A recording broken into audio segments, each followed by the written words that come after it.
Happy Friday, third grade! I'm looking forward to painting with you this morning. As you can see, my paper is vertical, so please join me in turning your paper vertical as well. I'm wetting the back of my paper with my wet sponge, and then I'm going to flip it over and wet the front and then dry it off. We are using all of our colors today for our painting except for vermilion. So you can see my colors in order there on the left.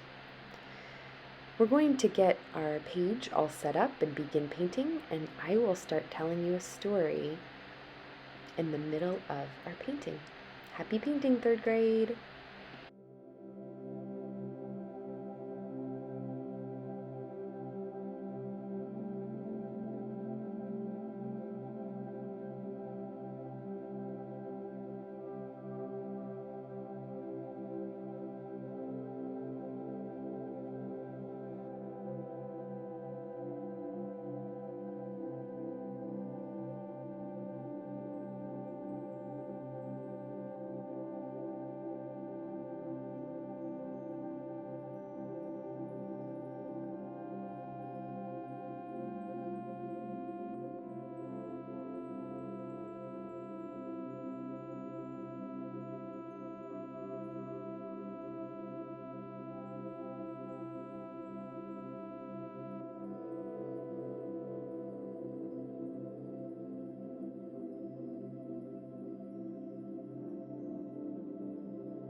Once upon a time, there was a young girl who had just celebrated her 9th birthday.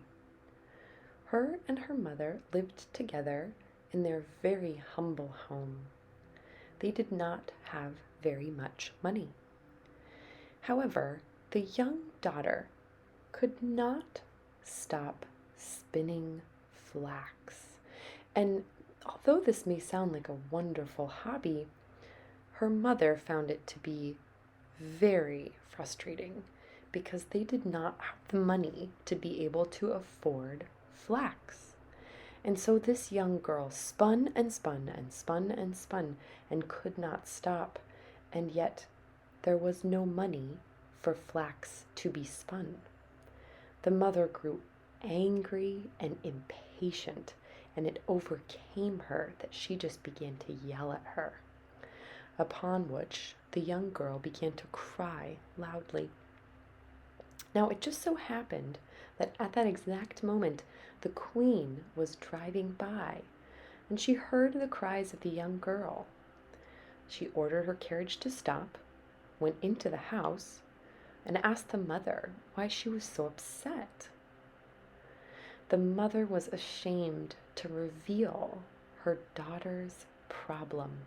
She said, "I cannot make her stop spinning.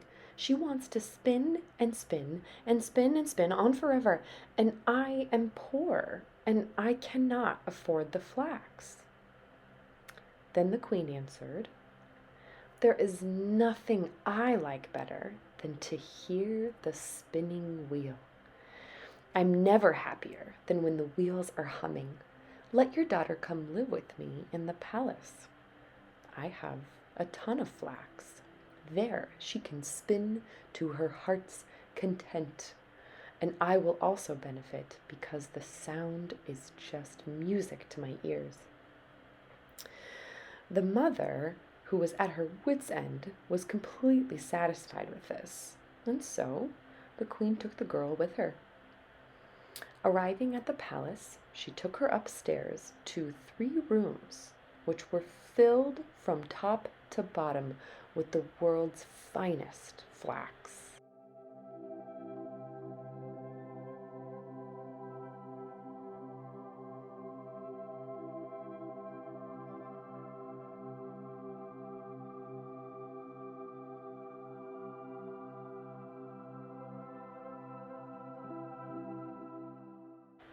Now, spin all of this flax for me in every single one of these rooms, and when you are finished, I will allow you to marry my eldest son. I don't mind if you're poor. Your hard work is enough for me." The girl was frightened, for she did not think she'd be able to spin the flax, not even if she lived until she was 300 years old, sitting at it every day, morning until evening. And when she was alone, she began to cry.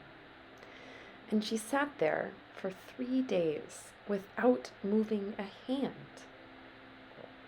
On the 3rd day, the queen visited her, and when she saw that nothing had been spun yet, she was not very happy.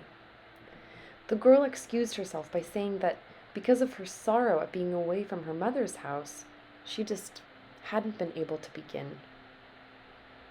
The queen felt sorry for the young girl, but as she left, she said, "Tomorrow you must begin my work."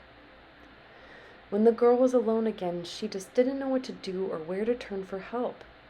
In her distress, she went to the window. There, she saw 3 women walking toward her. The first one had a broad, flat foot. The second one had a large lower lip that hung down over her chin, and the third one had a huge, broad thumb. They stopped outside the window, looked up, and asked the girl what was wrong. She told them her troubles, feeling so sad, upon which they offered her their help, saying, "If you promise to invite us to your wedding, not be ashamed of us, and call us your aunts, and let us sit at your table We will spin all the flax for you, in a very short time at that." "With all my heart," she answered. "Come right and begin the work at once." Then she let the three very strange women in and cleared out a space in the first room where they could sit down and begin their spinning. One pulled the thread and pedaled the wheel, the second one moistened the thread, the third one twisted it, and then struck the table with her finger. Each time she struck, a skein of the most finely spun thread fell to the floor. The girl kept the three spinners hidden from the queen, but whenever she came, the girl showed her the great quantity of thread that had been spun so far. The queen could not praise her enough. When the first of the three rooms was empty, they went to work on the second one, and then the third one. And all of a sudden, all of the flax had been spun. The three women left and said to the girl, "Do not forget what you promised us. It will bring you good luck if you keep your promise." When the girl showed the queen the empty rooms and large pile of thread, they began to make preparations for the wedding. The groom was very happy that he was getting such a clever and industrious wife, and he praised her vigorously. "I have 3 aunts," said the girl. "Because they've been very kind to me, I don't want to forget about them in my good fortune.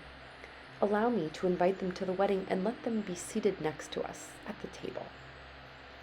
The queen and the groom said, "Of course." When the feast began, the 3 women, dressed in strange clothing, entered. The bride said, "Welcome, dear aunts." "Oh," said the groom, "what brought you to this friendship?" Then he went to one with the broad foot and asked, "Where did you get such a broad, huge foot?" "From pedaling," she answered, "from pedaling." When the groom went to the second one and said, "Where did you get this large lip?"